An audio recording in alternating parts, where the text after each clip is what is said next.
A paz do Senhor Jesus, meus irmãos.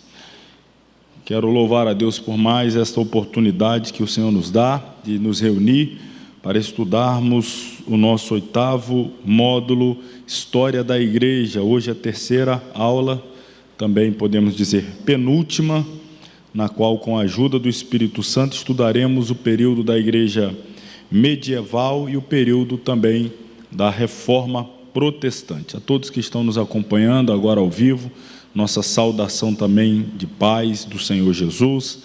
Aos alunos que à distância nos acompanharão no momento posterior, sejam bem-vindos também, recebam a paz do Senhor Jesus e vamos juntos para mais esta aula que creio que será abençoada. Hoje, sem o uso do data show, dos slides, para que nós possamos progredir bem aqui no nosso material. Os irmãos que estão já presentes, vamos orar nesse momento, nos colocar sobre os pés, fazer uma oração e dar início à nossa aula desta noite. Querido Deus e Pai, nós te damos graças na noite deste dia, bendizemos e exaltamos o teu santo nome. Obrigado por nos permitir chegar à tua casa e aqui reunidos poder estudar e aprender mais a tua santa palavra. Aqueles que estão a caminho, peço que também os traga em paz. Os que estão nos acompanhando à distância, que a bênção do Senhor também seja com todos eles e que tenhamos uma aula frutífera e edificante, como sempre peço a Ti, ó Deus, para a glória do Teu nome, oramos em nome de Jesus. Amém. Amém. Página de número 24, é o capítulo 5, a Igreja Medieval. Na semana passada nós demos o encerramento do capítulo 4, no qual nós tratamos do assunto da Igreja Imperial. Foi exatamente o momento em que a Igreja se aliança com o Império e torna-se uma Igreja do Império Romano, portanto, uma Igreja romana, a Igreja Católica, Apostólica, Romana. Eu não sei se os irmãos sabem o significado desses termos. Por exemplo, a palavra católica, essa palavra significa universal. A palavra católica é a mesma coisa que universal. Então, quando você chama uma igreja que está espalhada por todo o mundo, eles usam esse termo, católico. Apostólico, porque, segundo eles estão dando sequência à linhagem apostólica. A gente vai falar um pouco mais hoje, né? Segundo eles, teria sido Pedro, fundador da Igreja de Roma, como o primeiro bispo. Automaticamente na mente deles o primeiro Papa, depois Paulo, e assim foi passando para outros até chegar ao atual. Então eles tratam a igreja dessa forma, como apostólica. Daí vem esse termo, católica, universal, apostólica, romana, pois está debaixo da jurisdição do bispo de Roma, conhecido como Papa.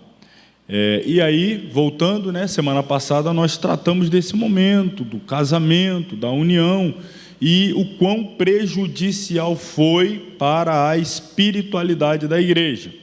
Se teve alguns benefícios no tocante à diminuição ou quase cessação das perseguições, dos martírios, etc., por outro lado, o prejuízo espiritual foi incalculável. A igreja regrediu e muito espiritualmente, e isso também desembocou num prejuízo organizacional, institucional, etc. Hoje a gente vai entrar aqui na era medieval. E aí, eu vou começar lendo com os irmãos o texto bíblico de Mateus 16, porque neste período medieval, eles vão se escorar muito na interpretação feita por eles do texto de Mateus 16, a partir do versículo 13 ao 23. Então nós vamos ver como eles interpretam e nós vamos ver aqui uma interpretação mais coerente dentro da perspectiva mesmo da exegese bíblica. 16 de Mateus, a partir do verso 13, diz assim: E chegando Jesus às partes de Cesareia de Filipe, interrogou os seus discípulos, dizendo: Quem dizem os homens ser o Filho do Homem? E eles disseram: uns João Batista, outros Elias e outros Jeremias ou um dos profetas. Disse-lhe ele: e vós, quem dizeis que eu sou? E Simão Pedro respondendo disse: tu és o Cristo, filho do Deus vivo. E Jesus respondendo disse-lhe: bem-aventurado és tu, Simão Barjonas, porque não foi carne e sangue quem tu revelou, mas meu Pai que está nos céus. Pois também eu te digo que tu és Pedro, e sobre esta pedra edificarei a minha igreja, e as portas do inferno não prevalecerão contra ela. Continuando até o 23. E eu te darei as chaves do reino dos céus. E tudo que ligares na terra será ligado nos céus, e tudo que desligares na terra será desligado nos céus. Então mandou aos seus discípulos que a ninguém dissessem que ele era o Cristo. Desde então, começou Jesus a mostrar aos seus discípulos que convinha ir a Jerusalém, padecer muito dos anciãos e dos principais dos sacerdotes e dos escribas, e ser morto e ressuscitar ao terceiro dia. E Pedro, tomando-o à parte, começou a repreendê-lo, dizendo: Senhor, tem compaixão de ti, de modo nenhum te acontecerá isso.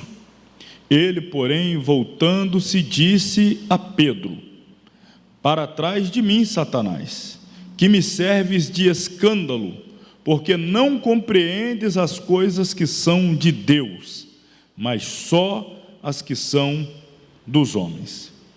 Amém. Bom, está diante de nós aqui o texto áureo que vai tratar da fundação da igreja, da edificação da igreja. Ainda aqui sob uma perspectiva profética, futurística. Eu edificarei a minha igreja, está apontando para um momento futuro. Como nós já vimos, a questão da edificação da igreja ser futura se dá pelo fato de que a igreja é composta daqueles que foram comprados pelo sangue de Jesus, redimidos, resgatados pelo seu sangue derramado na cruz do Calvário. E estes, uma vez comprados, em Pentecostes, habitados pelo Espírito Santo de Deus. De maneira que, enquanto Jesus estava na terra exercendo seu ministério terreno, junto com os discípulos e etc., ele ainda não havia derramado seu sangue e ainda não havia enviado o Espírito Santo. De maneira que a igreja, enquanto projeto oculto em Deus desde a fundação do mundo, só seria mesmo efetivamente igreja a partir da cruz e mais propriamente depois de Pentecostes. Por isso este apontamento para um momento futuro. Mas tudo começa com o questionamento acerca do que as pessoas diziam sobre Jesus. As respostas, os irmãos já viram: Elias, João Batista, Jeremias, um dos profetas. Pois bem, Jesus então restringe a pergunta ao círculo íntimo: e vós quem dizeis que eu sou? Ao que Pedro, tomando a voz ali do grupo, responde: tu és o Cristo, filho do Deus vivo. Quando Pedro dá essa resposta, Jesus então retorna para Pedro, chamando-o de bem-aventurado, e garantindo a Pedro que o que ele acabara de dizer não foi fruto de uma revelação terrena, não foi carne nem sangue, não tem base, vamos dizer assim, na natureza humana, não é fruto da perspicácia, da sabedoria, da inteligência, não. Jesus deixa claro: o que você falou, porque o meu Pai que está no céu te revelou. Você foi agora abençoado com uma revelação divina e acaba de proferi-la. Você só foi capaz de me reconhecer como sou, porque o meu Pai, que está nos céus, abriu os teus olhos e te fez perceber. E aí Jesus continua: uma vez que você, Pedro, disse quem eu sou, agora eu vou dizer quem tu és. Também te digo que tu és Petros. A palavra grega aqui, Petros, que é o nome do apóstolo em grego, Petros, significa um fragmento de rocha, uma pequena pedrinha, uma pedra pequena. E aí Jesus continua: mas sobre esta Petra, aí esta palavra agora significa uma rocha, inamovível, inabalável, como uma montanha. Naturalmente, ele está agora referindo-se a ele mesmo. E continua: sobre esta pedra ou rocha eu edificarei a minha igreja, as portas do inferno não prevalecerão contra ela. Perceba que Jesus não vai edificar a igreja sobre um fragmento que era Pedro.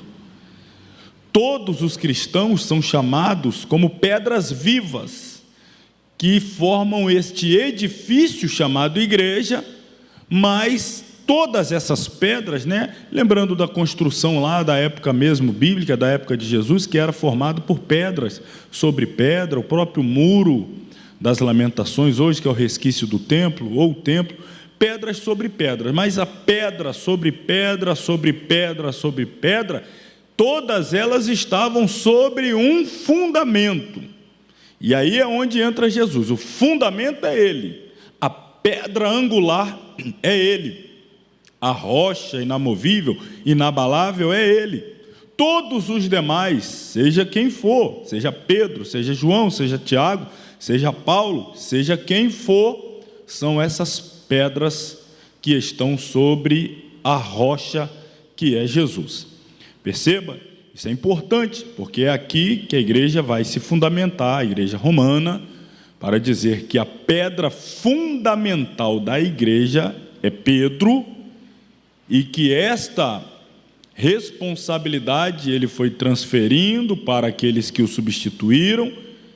Nas palavras dos romanistas, na sequência veio Paulo, e outro, até chegar ao atual, que eu ainda não me recordo bem o nome dele, aí é o americano,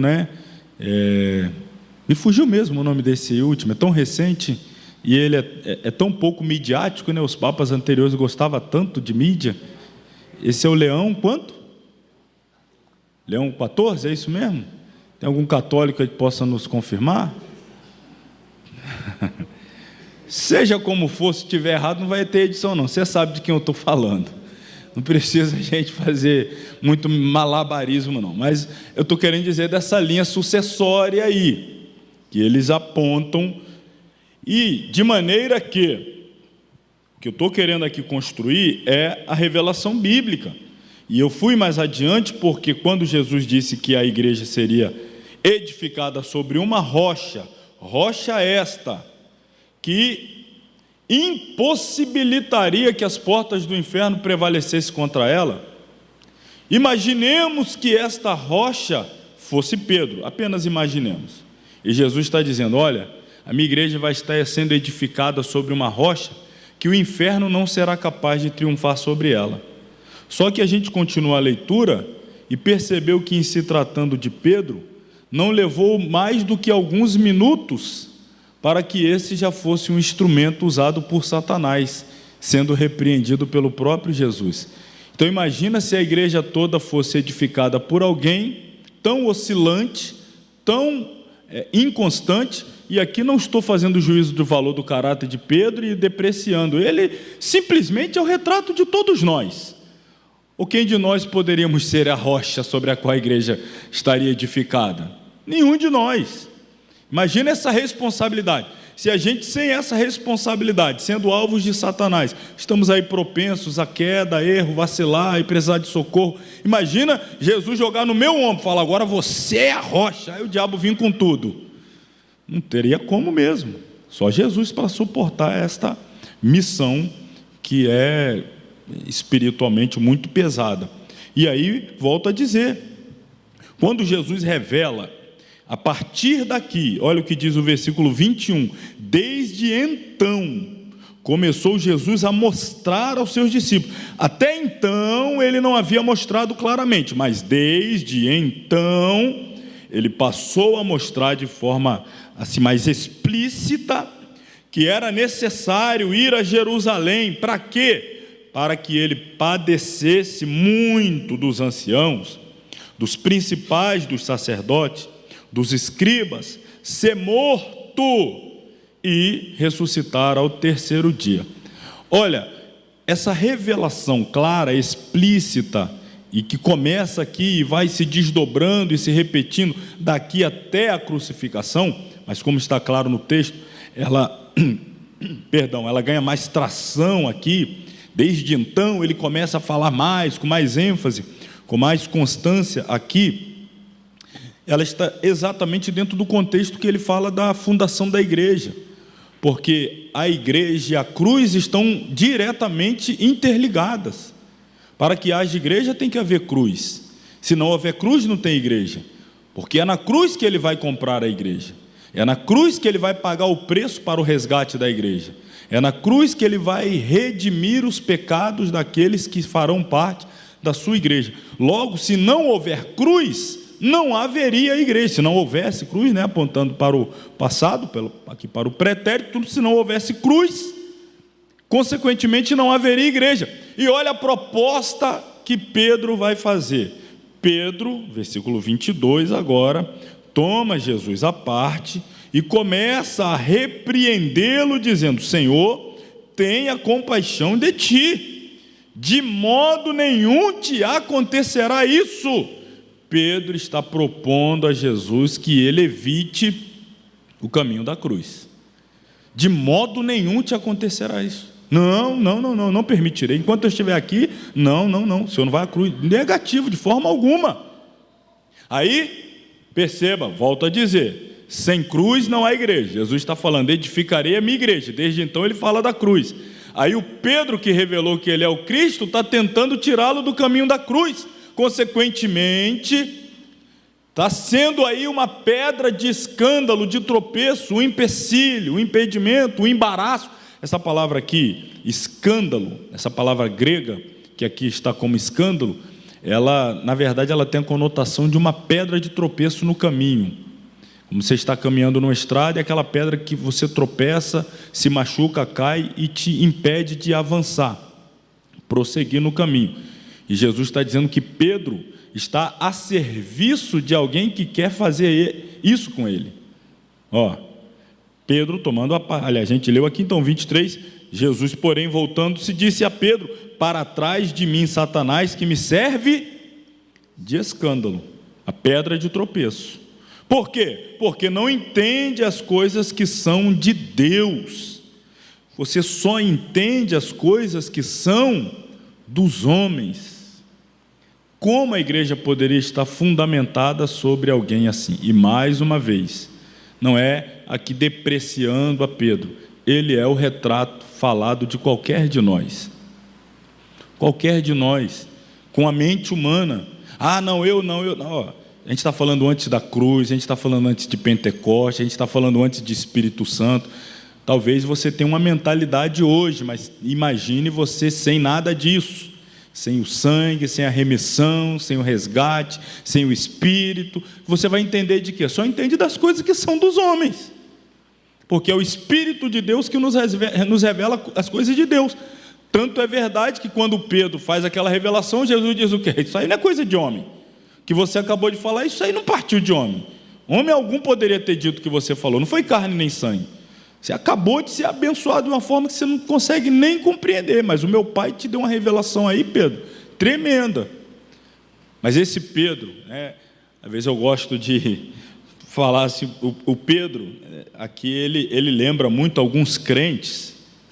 Eu disse que ele é o retrato falado de todos nós, mas em especial, Pedro, ele representa alguns crentes que gostam de ser usado. Não tem aqueles crentes que gostam de ser usado? Não importa por quem. Ele quer ser usado. É o crente que dá lugar. Quem quiser usar, estou dando lugar. Estou à disposição aí. Quem quiser fazer uso da ferramenta, estou aqui, é disponível. É o Pedro, né? Lá o pai veio, eu quero falar, o Pedro, estou aqui, falou. Eu diabo, eu me usa também, estou aí. Imagina, né? A situação. Deixando claro esse ponto aqui, ok, a gente vai voltar algumas vezes, porque daqui para frente, quando a gente começar a tratar da questão da igreja medieval, basicamente tudo que eles têm como base, perdão da redundância aqui, é pela interpretação equivocada desse texto. A interpretação equivocada desse texto. Então vamos lá, página 24. Este período vai desde a queda de Roma, como império, em 476, do ano Domini, até a queda da cidade de Constantinopla, lá na Turquia, atual Istambul, no ano de 1453. Então, estamos falando aí de um intervalo de quase um milênio, e é um período mais obscuro no que tange a história da igreja. Por quê? Porque, basicamente, todas as informações oficiais a respeito da igreja estavam sob o controle desta igreja aqui, desta igreja. Então, para a gente saber alguma coisa, mas e os remanescentes, e os fiéis? Esses aí estão, vamos dizer assim, à margem, paralelo, estão no mundo paralelo, estão ali, mas registros você não tem, porque quem monopolizou todo o registro histórico da igreja, uma vez que ela é a religião oficial inclusive do império, como a gente viu semana passada, já recebendo inclusive o apoio financeiro do império, que banca todas as despesas do sacerdote, da liturgia, dos templos, etc. Então, a história oficial da igreja nesse período da Idade Média é o que nós temos de informação desta igreja. E, aliás, que a história mesmo como um todo, não apenas da igreja, mas a história da humanidade, quando a gente entra nesse período da história, quando a gente estuda lá, não sei se essa aqui está dentro do ensino fundamental ou médio, mas a gente vai dividindo as partes da história antiga, aí vem a idade antiga, vem a Idade Média, a Idade Contemporânea, etc, etc. A Idade Média é chamada, até mesmo na história secular, como período das trevas. É pouca informação que se tem. Então, a gente tem essa dificuldade. Progresso papal. O termo papa significa simplesmente papai, sendo, portanto, um termo de carinho e respeito. Este termo era usado para qualquer bispo, sem importar se ele era de Roma, sem importar se ele era de Roma, ponto. Como Roma era, pelo menos de nome, a capital do império, a igreja e o bispo da cidade logo se viram em posição de destaque. Quando os bárbaros invadiram o império, a igreja de Roma começou a seguir um rumo bem diferente de Constantinopla. No ocidente, o império desapareceu, e a igreja veio a ser a guardiã do que restava da velha civilização. Por isso, o Papa chegou a ter grande prestígio e autoridade. Deixa eu já fazer aqui um parêntese. A gente está vendo aqui simultaneamente acontecer o seguinte: do ponto de vista político estatal, o declínio do Império Romano; do ponto de vista religioso institucional, a ascensão dessa igreja. Ao mesmo tempo que o império perde as forças, a igreja ela ganha força. A igreja, enquanto instituição, ela ganha força no meio do povo, da nobreza, etc. Olha os passos, irmãos. A gente começa com a igreja primitiva, perseguida pelo império, depois ela se casa com o império. Então, na primitiva, o império está em ascensão, o romano, e a igreja, aquele punhadinho de gente ali sendo perseguida, morto, crucificado, lançado às feras, etc.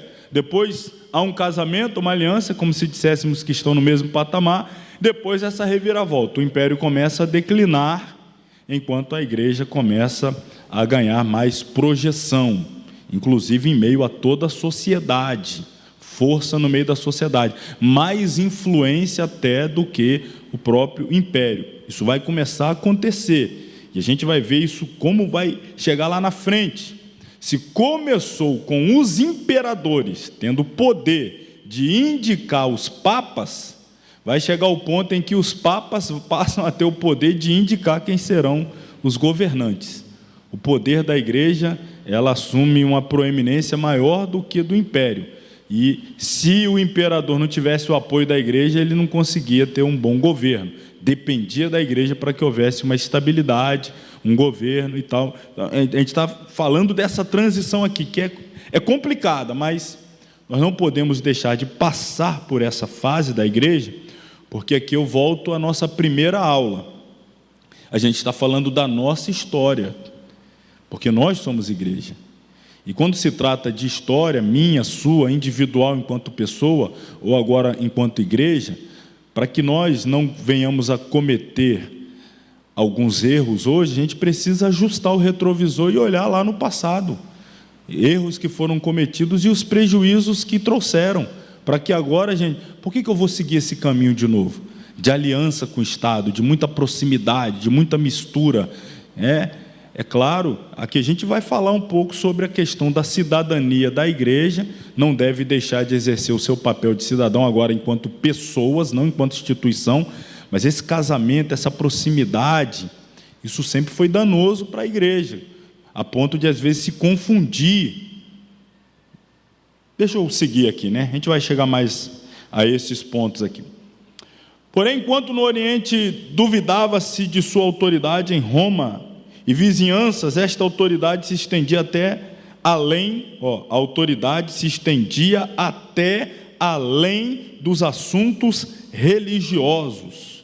Tudo isso nos mostra que em uma época em que a Europa estava em caos, o papado preencheu o vazio, proporcionando certa estabilidade. Então, um fator de estabilidade social passou a ser a igreja. E ela percebe o quão fundamental ela é, institucionalizada como estava, misturada, não mais uma igreja pura, uma igreja santa, não mais uma igreja comprometida com o reino do céu, mas com seus próprios interesses, percebeu uma lacuna no poder e falou, opa, dá para eu encaixar aqui e ocupar esse vácuo, não existe vácuo no poder. A igreja foi lá e assumiu, e tudo isso, quando a gente fala a igreja, centralizada na pessoa, na figura do líder maior, que era o Papa. O período de crescimento do poder papal começou com o pontificado de Gregório I, o Grande, e teve o apogeu no tempo de Gregório VII, mais conhecido por Hildebrando. Hildebrando reformou o clero que se havia corrompido, elevou as normas de moralidade de todo o clero, exigiu o celibato dos sacerdotes. Libertou a igreja da influência do Estado, pondo fim à nomeação de papas pelos reis e imperadores. Hildebrando impôs a supremacia da igreja sobre o Estado. Aqui o ponto de virada. Eu disse a vocês, até certo ponto, os imperadores tinham tanta influência sobre a igreja que eles indicavam os papas. Mas como o império estava declinando e a igreja crescendo, o Papa percebeu que ele poderia exercer mais influência e poder sobre a sociedade do que o próprio imperador, de maneira que não mais os imperadores ditavam quem seriam os papas, mas agora os papas era quem dava o apoio para os imperadores. Vamos falar um pouco mais sobre a origem e desenvolvimento do papado. A autoridade monárquica, aqui a gente já está tratando ele até como um monarca, como um rei, como um chefe de Estado, como é o caso que ele é tratado hoje, né? O chefe do menor Estado do planeta, que é o Vaticano. É um país que é uma praça, mas é um país, é uma praça só, o Vaticano. A autoridade monárquica do Papa é fruto de um longo processo.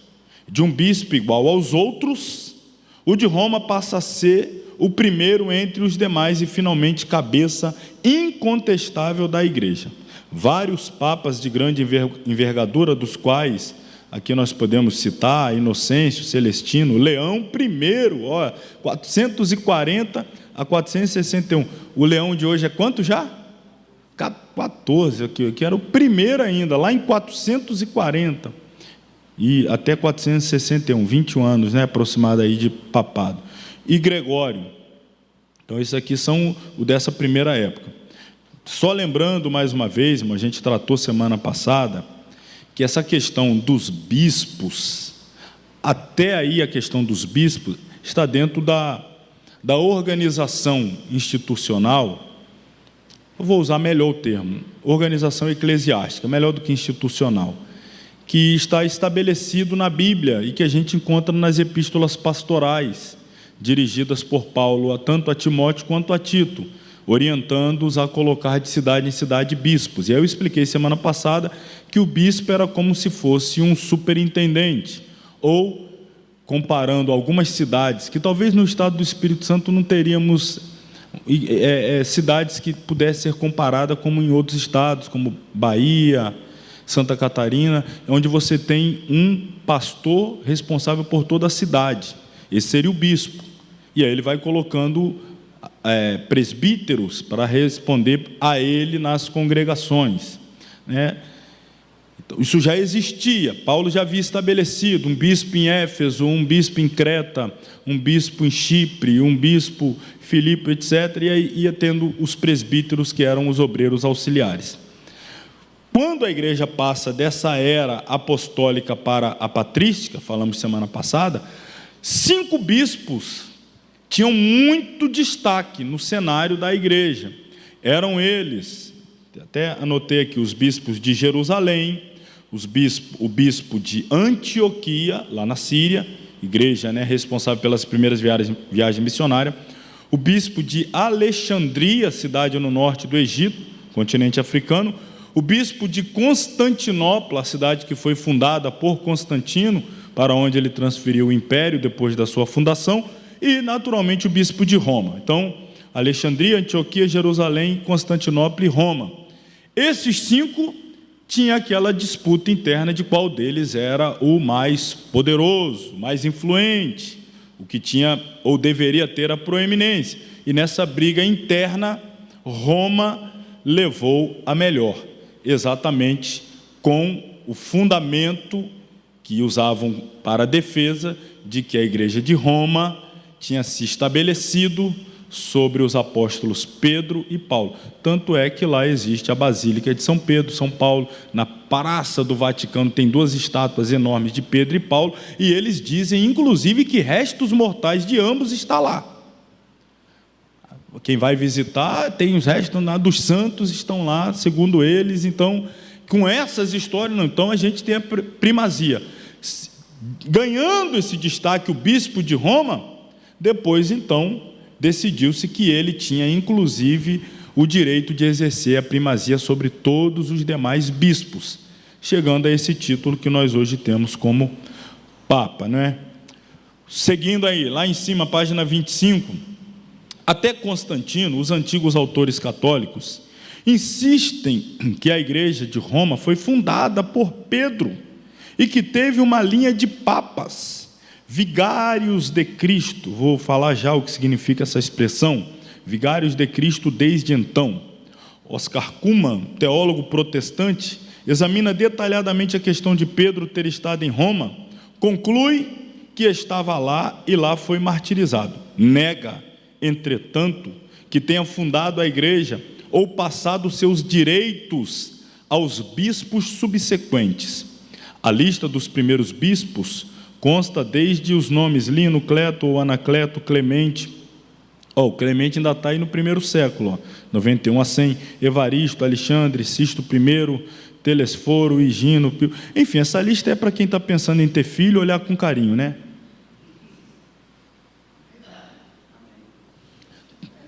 O Isaac, o Telesforo, Eleuteiro.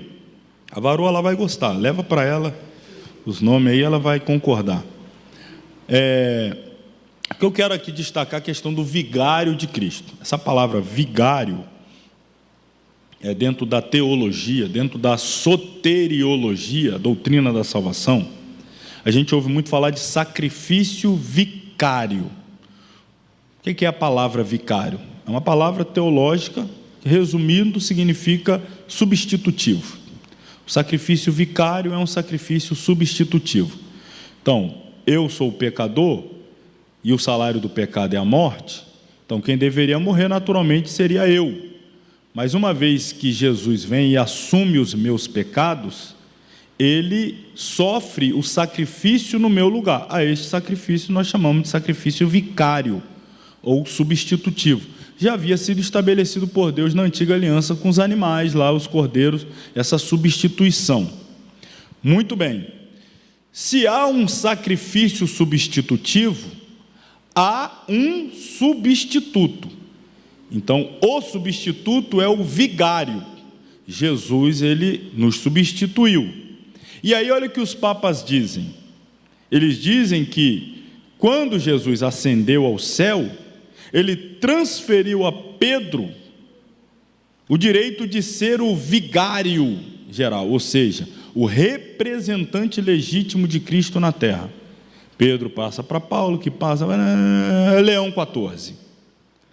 Em outras palavras, é como se a gente estivesse aqui dentro do universo jurídico.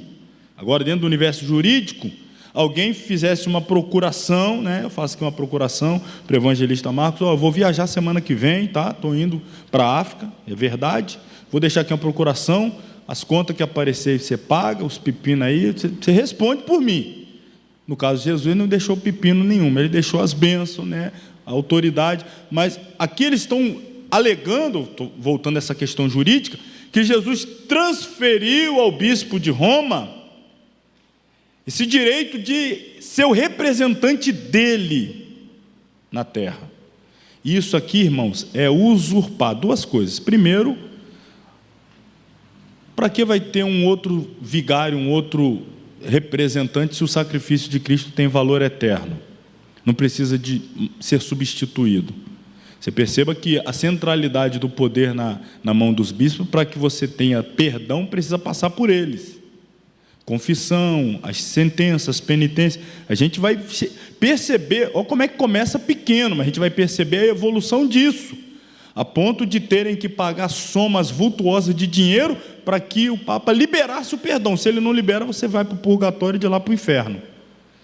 Dependia do Papa liberar, algumas vezes inscrito e carimbado com selo papal, como se aquilo ali pudesse ser apresentado na porta do céu para poder ter direito à entrada. Mas chega a esse absurdo mesmo, principalmente na Idade Média.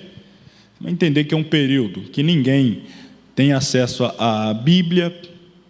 Se tem, o contingente de pessoas que tinha capacidade de leitura é ínfima. Então fica totalmente refém daquilo que a liderança papal estava dizendo, e o povo acreditava mesmo, que precisava daquilo ali. Por quê? Porque o representante legítimo de Cristo na terra eram os papas. Então, em primeiro lugar, isso aí é um absurdo, porque toma para si o sacerdócio universal de Cristo, que na verdade é exercido na terra pela igreja. A igreja, ela é responsável por levar, o próprio Jesus, né? Vós sois o sacerdócio real, a nação santa, o povo adquirido, para anunciar as virtudes daquele que vos tirou das trevas para a sua maravilhosa luz. A igreja recebe então essa responsabilidade de anunciação, não de sofrer ou de pagar penitência ou de morrer pelos pecados de alguém, porque Jesus já fez isso e o sacrifício dele foi definitivo, perfeito, sem necessidade de outro. Vamos passar aqui, eu vou citar mais alguns. Eu vou falar do Estevão. Aqui vem a lista de alguns papas, né? Não vou ler todos, eu vou pular alguns e vou deixar para vocês lerem depois, mas eu vou dar destaque aqui a alguns. A gente está falando de 1000 anos de história, então, claro, não tem como detalhar tudo. O Estevão, que foi aí o líder maior da igreja romana, de 253 a 257, procurou forçar as demais igrejas a seguir o costume romano quanto ao cálculo da data da Páscoa. Hoje o calendário mundial segue esse calendário da Igreja Católica, e principalmente o calendário deste próximo que eu vou falar aqui, número 2, de Constantino a Gregório Magno, porque o calendário que a gente usa é chamado calendário gregoriano, foi o estabelecido por ele, é o calendário que é usado na maioria dos países ocidentais. A oficialização da igreja trouxe em seu bojo rápido desenvolvimento hierárquico. Constantino se considerava bispo e até bispo dos bispos, em coisas formais e até doutrinárias. Sem sua permissão, não se podia reunir um sinodo, um concílio. O próximo aqui, Siricius, olha a época dele, 354 a 398, mais de 40 anos de papado. conseguiu que um concílio realizado em Roma decretasse que nenhum bispo deve ser consagrado sem o conhecimento e consentimento do bispo de Roma. Isso aqui vigora até hoje. Nenhum bispo em lugar nenhum do mundo pode ser bispo se não passar pela autorização do bispo de Roma. É claro que é muito poder para centralizar numa pessoa. Hoje existe a chamada Cúria Romana, que é um grupo ali de auxiliares diretos do Papa que ficam responsáveis por essas partes burocráticas, mas, via de regra, ainda para se tornar um bispo tem que ter a autorização, a chancela do bispo de Roma. Então, a centralização da Igreja Mundial Romana na figura do Papa. Olha quando começou aqui no final do quarto século, né? Do meio para o fim do quarto século. Avançando aí, deixa eu pular alguns papas, deixa eu ir direto para a questão da coroação de Carlos Magno. Acho que está no meio da página 26. Coroação de Carlos Magno. Abriu na história política e eclesiástica na Europa um novo período, no qual os dois poderes, o civil e o papal, aparecem intimamente ligados em busca de ideal comum, de poderio e domínio. Vamos trabalhar junto pelo interesse comum. É ganha-ganha, o que é bom para você, o que é bom para nós. Mas não é para o povo, é para o papado. É para a liderança maior monárquica da igreja. Então havia essa troca de interesses entre o líder monárquico do país, o imperador ou o rei, dependendo da região, e o líder maior da igreja, o Papa. A partir daqui, seguindo, olha, aí tem Leão III, o período começa com Leão III assentando na cadeira pontífica. Foi ele que colocou Carlos Magno como imperador no ano 800. A partir daqui, se estabeleceu uma tradição que todo imperador na Europa, ele, no momento da sua coroação, tinha que ter a presença do Papa, do líder maior da igreja, para chancelar ali a sua coroação. Se a gente remontar os tempos bíblicos, os reis de Israel eram ungidos por profetas ou sacerdotes. Aqui vai funcionar mais ou menos assim. Até mesmo a monarquia inglesa, que não está vinculada à igreja romana, mas depois da reforma protestante também criou uma igreja própria, que é a igreja anglicana, mas recentemente aí houve a coroação do rei Charles III, esse é o terceiro, né? E aí é de praxe que eles vão lá, se eu não me engano, a abadia de Westminster, e lá o líder da igreja vai lá, tem aquela missa, e ele ali chancela não sei como é que é o termo que usa lá, para o rei passar a ser rei lá, enfim, tem toda uma liturgia aí, eu sou meio por fora. Mas o fato é que isso já foi estabelecido lá na Idade Média e até hoje perdura. Essa intimidade entre a liderança maior da igreja e a liderança maior ali em termos de governo. Vai seguindo aqui alguns papas, eu vou pular aqui para falar de outro e de uma história também interessante. Lá em cima, na página 27, falar do João VIII. Está mais ou menos aqui, entre 872 e 882, 10 anos de pontificado ou papado. Daqui a pouco eu falo o porquê da expressão pontificado, que eles usam também. O maior problema durante o papado de João VIII foi a ameaça sarracena, forçando-o a pedir ao novo imperador Carlos a sua proteção. Mas Carlos e o Papa aceitaram o tratado humilhante com os sarracenos. Quem são os sarracenos? Que turma é essa que aparece aqui agora? Olha, irmão, é um momento,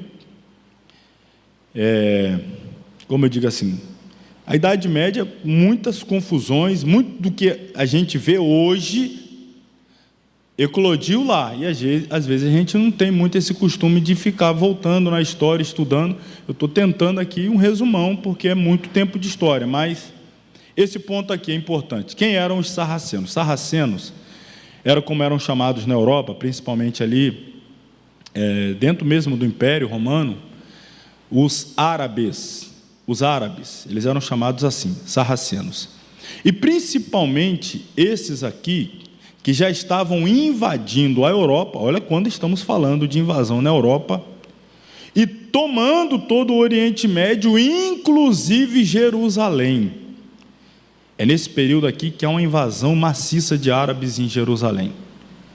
A tomada daquela região, e aí os califas, os líderes maiores dentro da religião islâmica, eles vão ali construir, nesse período, aqui temos até hoje lá, as mesquitas, Al-Aqsa, que é o Domo da Rocha, que está lá na esplanada do templo, onde um dia foi o templo de Jerusalém, o templo construído por Salomão, destruído pelos babilônios, reconstruído por Zorobabel, e destruído pelos romanos no ano 70, exatamente lá, nesse período que houve essa tomada.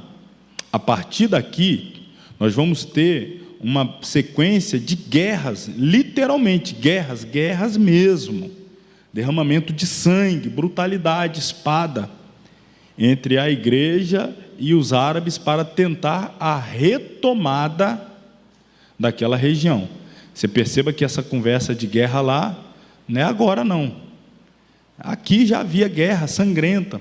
Existia alguns soldados muito capacitados, que eram responsáveis por defender o interesse da igreja romana, eram homens mesmo de luta, de batalha, chamado de cavaleiros templários, que eles tinham aí como finalidade tentar recapturar aquela área para restabelecer o espaço da construção do templo.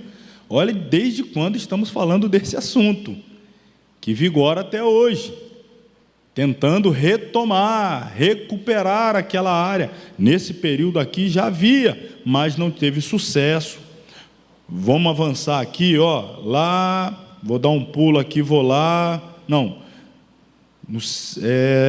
Hildebrando, 1073, no finalzinho aí da página 27 ainda, esse último aí, Hildebrando, em 1073, foi inquestionavelmente o maior estadista eclesiástico da Idade Média, o maior papa, por assim dizer. Seu objetivo foi tornar um fato domínio universal e absoluto do papado, e sua política subordinaram-se completamente a este propósito. Este papa tomou o nome de Gregório II. Então, ele conseguiu estabelecer mesmo, que já vinha sendo como tentativa, a supremacia do Papa sobre toda a liderança da igreja, onde quer que estivesse. Não importa se está nos cantões da Europa, do mundo conhecido da época, tinha que estar sob o domínio do Papa. E a gente vai perceber, eu vou avançar mais um pouco, daqui a pouco a gente vai chegar na época em que os reinos da Europa querem expandir a sua área de dominação e riqueza. Aí vem o período das navegações, falando da história secular. Atravessa o Atlântico, começa a descobrir aqui a América Latina, América Central, América do Norte, mas principalmente América Central, América do Sul, as Índias e por outros lugares, e junto com a dominação monárquica, vinha junto a dominação religiosa. Tinha que uma comitiva de evangelizadores para evangelizar os conquistados. E você sabe como é que é a evangelização naquela época, né? Não era entregando folheto e dizendo Jesus te ama e tem uma obra na sua vida, não. Era com a espada na mão falando, e aí, você vai se tornar um cristão ou quer morrer agora? Não, cristão, então tá bom. Ganhamos mais uma alma aqui, contabiliza aí. E assim, parece brincadeira, mas eu te pergunto, a América Latina toda é o quê? O maior país cristão, esse cristão aqui, qual é? O Brasil. Você vai por toda a América Latina, México, pegando do México para baixo, caso da América do Norte é diferente, por causa da colonização já de um país protestante, que era a Inglaterra na época. Já estou avançando na história, mas para você perceber aqui o poder da influência da espada, o estrago que trouxe. Hoje a gente tem que evangelizar aqueles que foram aqui evangelizados pela igreja na Idade Média e que aí se tornaram católicos romanos, e hoje você sai pela rua e pergunta: você é o quê? Sou católico romano. Uma pessoa tem 60 anos de idade. Você pergunta: qual foi a última vez que você foi na igreja? No meu batismo lá com sei lá quantos dias de vida, mas sou católico. Todo mundo é, porque é a religião do Estado. Embora se diga que tem a separação, o Estado é laico, mas é quase que, vamos dizer assim, na prática é isso mesmo. E esses prejuízos, porque a igreja assumiu, a igreja enquanto instituição, nesse sentido, ela toma essa atitude e acaba gerando um prejuízo para a verdadeira igreja de Cristo, que tem que fazer o papel depois da reevangelização. A gente vai chegar lá, só dei uma antecipada. Vamos avançar aí, o Concílio de Roma.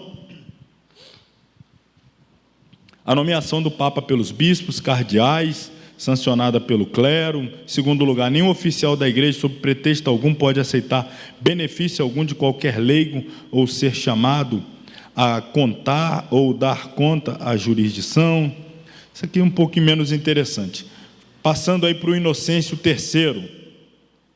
Esse aqui, em 1198 a 1216, já demos uma avançada aí. Aproveitou as prerrogativas papais, firmando umas e alargando outras. Foi durante seu papado que o poder papal, que evoluía gradativamente através dos séculos, chegou ao auge. Ele foi o maior papa do século, final aí do século XII, início do século XIII, como está posto aí. A influência só vai aumentando. Agora, quando entra o período do declínio, do século XIII em diante, começa o suave declínio do poder papal, para que ocorreram fatos e circunstâncias históricas diferentes. Primeira delas, e a mais importante, do século XIII, século XIII, desapareceu completamente o gosto pelas cruzadas. Quem gosta de cruzada aí? Só que essa aqui é outra, A gente gosta de cruzada evangelística. As cruzadas evangelísticas aqui era na base da espada. Era os envios de grandes comitivas da igreja com soldados pela espada para conquistar regiões para a igreja. E principalmente a retomada de Jerusalém do poder dos árabes, chamado por eles a época de sarracenos. Não conseguiram. Então, daqui eu vou precisar dar um salto, eu vou deixar vocês lerem aqui outros papas da época do declínio, a gente precisa avançar. Eu vou falar agora das cruzadas. Então já pula aí para a página 29, aí no meio, As cruzadas, o que eram elas? Eu vou explicar um pouquinho melhor aqui, Um grande movimento da Idade Média, sob a inspiração e mandado da igreja, foram as cruzadas, que se iniciaram no fim do século XI. A primeira cruzada foi anunciada pelo Papa Urbano II. Era composta de, olha, os evangelizadores. Quantos eram? 200? Dos melhores? Você acha que é os melhores evangelistas, pregadores, homens cheios do Espírito Santo, que eram enviados para as cruzadas? 275 mil dos melhores guerreiros. A gente precisa ganhar esses, eles chamavam lá de, dos ignorantes, eles chamavam, eles tinham um outro termo, me fugiu aqui agora, que eles queriam, os hereges, ou ainda os que tinham os seus cultos animistas, principalmente quando chegar aqui nas Américas, que vai se deparar com índios, cuja cultura era adorar árvores, sol, lua, estrela, etc, etc. Então, eles vêm dizendo que estão trazendo a civilização, e com isso era necessário também, para civilizar, abandonar esse tipo de práticas religiosas ocultistas, retrógradas, e passarem para as práticas religiosas da civilização europeia. Leia-se aí a Igreja Católica Apostólica Romana. Como é que era feito isso? Com essa turma que era enviada aí, guerreiros com espada, para provocar as evangelizações em massa, né? Quem não passasse na prova aqui de aceitar as missões, eram mortos, e morria muita gente, mulheres, crianças, não importava. Então esses homens aqui eram enviados para combater, começando lá pelos sarracenos que tinham invadido Jerusalém. Após grande batalha, Jerusalém foi reconquistada, depois perdida de novo. A segunda cruzada foi convocada em virtude das invasões dos sarracenos às províncias adjacentes ao reino de Jerusalém. Sob a influência de Luís VII da França e Conrado III da Alemanha, um grande exército foi conduzido em socorro dos lugares reconhecidos como santos. Enfrentaram grandes dificuldades, mas obtiveram vitória. Então, olha a diferença, irmãos. Aqui é chamada, eles já chamavam aqui da Guerra Santa, que a gente fala até hoje. Já tinham esses soldados, como eu disse, eram os cavaleiros templários. Eles eram orientados a matarem aqueles que não aceitassem o processo da evangelização, se tornar cristão, né, subserviente ao poderio da igreja de Roma e tal, e com isso morria muita gente e convertia muita gente. Perceba a diferença de como a igreja começou, como ela crescia por ser perseguida. E ela crescia, a gente falou semana passada, né, da igreja crescendo debaixo de muita perseguição, semana retrasada também, a igreja crescendo principalmente em espiritualidade, em pureza, em manifestação do poder de Deus. As pessoas que se convertiam sabendo que estavam se convertendo para ser perseguidas e mortas, mas ainda assim aceitavam a Cristo pelo testemunho de fé daqueles que morriam sem negar a fé. Agora nós estamos falando de um crescimento da igreja, não porque ela está do lado de lá do fio da espada, mas porque ela está do lado de cá, com a espada na mão, coagindo e acuando aqueles que não querem se converter. Tudo aqui sob muitas aspas, não é? Mas aí vem então as evangelizações, naquela região da Europa toda. Os grandes reis sabiam que dependiam de estar alinhado com os papas para poder manter os seus governos lá estáveis, para não terem problema, então se alinhavam com a igreja. Tinham muitos prejuízos, mas fazer o quê, né?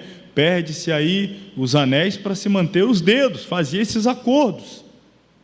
Quando entra esse período, que já falei há pouco, das colonizações, era importante que viesse também, junto com os colonizadores, missões, algumas delas a gente vai falar missões jesuítas, para garantir que, chegando aqui a extensão do império, seja ele lá a monarquia portuguesa, como é o caso do Brasil, espanhola, a maior parte da América Latina, enfim, tinha que vir também a igreja para estabelecer. Por isso que hoje, irmão, você pode chegar nas principais cidades interioranas do Brasil, qualquer cidade interiorana no Brasil, o que você vai encontrar na praça principal da cidade? O que você encontra na praça principal? Uma igreja. Chegou primeiro, colonizou, tem lá um prédio bonito da prefeitura, não sei o quê, a igreja estava sempre no centro, sempre lá no centro. Estou falando ainda hoje, pleno século 21, 2025, talvez não nas grandes metrópoles, em algumas também, mas se você for para as cidades do interior, continua dessa forma. Você perceba como eles chegaram, estabeleceram ali, e a influência, muitas cidades interioranas hoje, século 21, para o prefeito se eleger a prefeito, tem que ter o apoio de quem? Do líder religioso. Se não tiver, não ganha.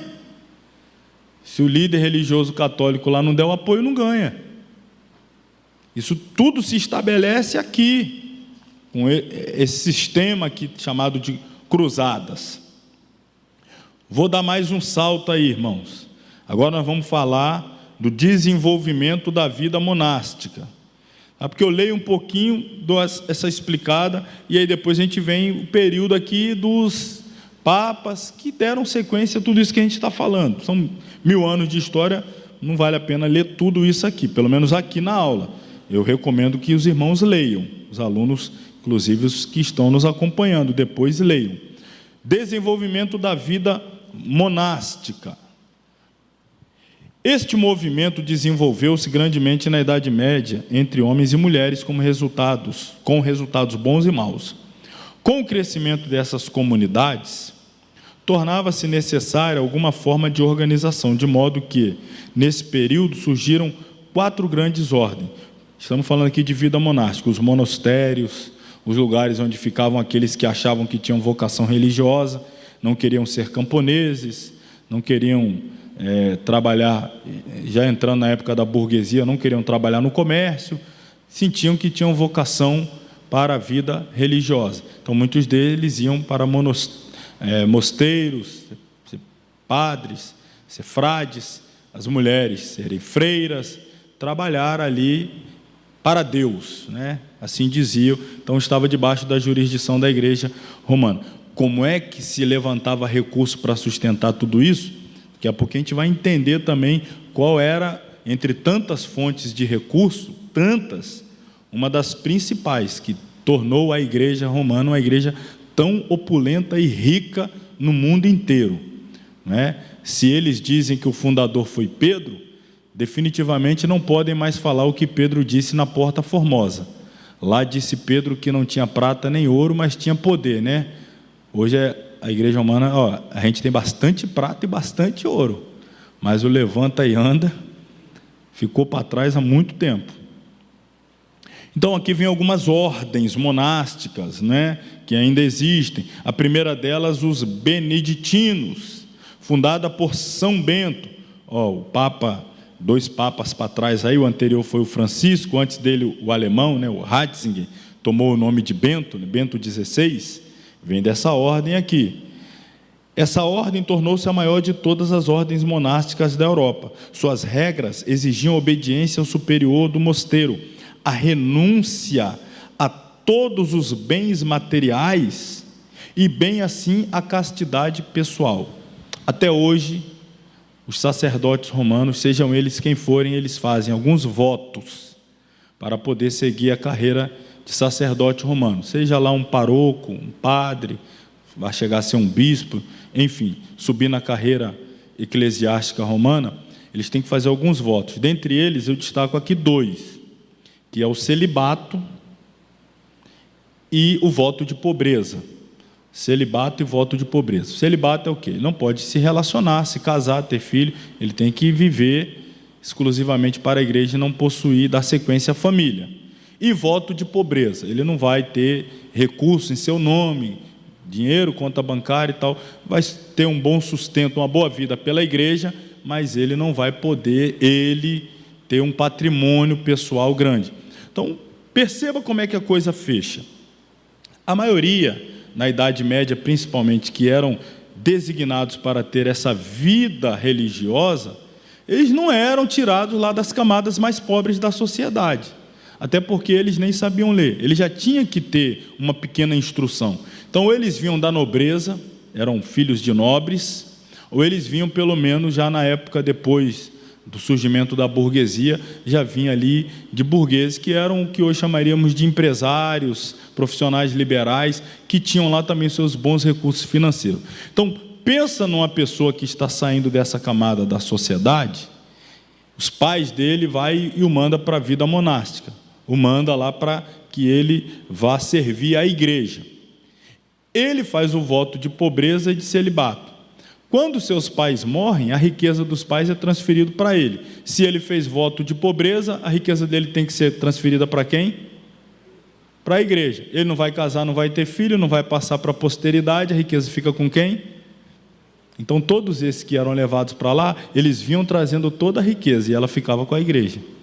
Eles vinham trazendo os recursos, que ficava sob a responsabilidade da igreja. E com isso a igreja, porque centralizava toda a riqueza, e eles não vão passar adiante, não tem filhos, né? Alguns até tinham, mas era extraoficial, né?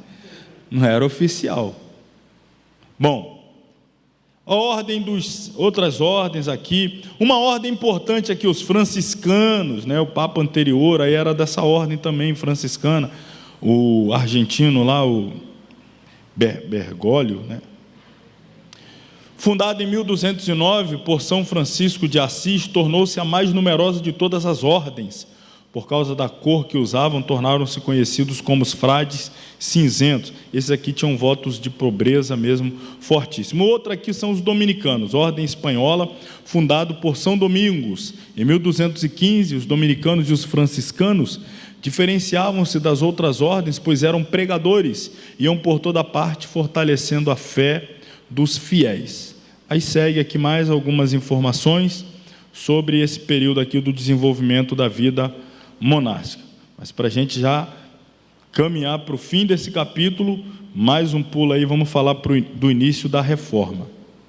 Aqui nós vamos falar de pré-reforma.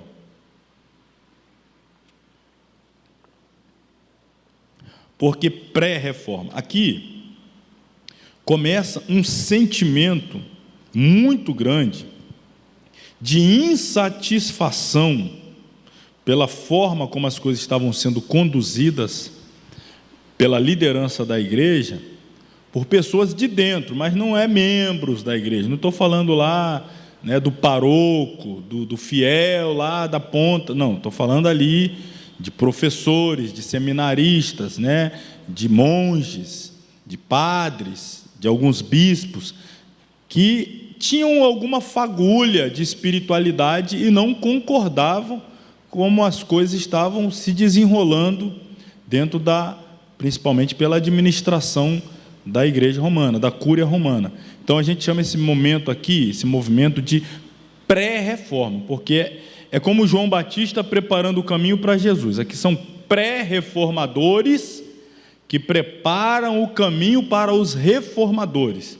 E a gente vai entender por que esse momento, ou esses fatos se dão exatamente nesse momento. A que ponto havia chegado também a deturpação da vida religiosa, os absurdos, as heresias dentro da igreja, enfim, para que houvesse esse movimento, esse início de movimento de reforma.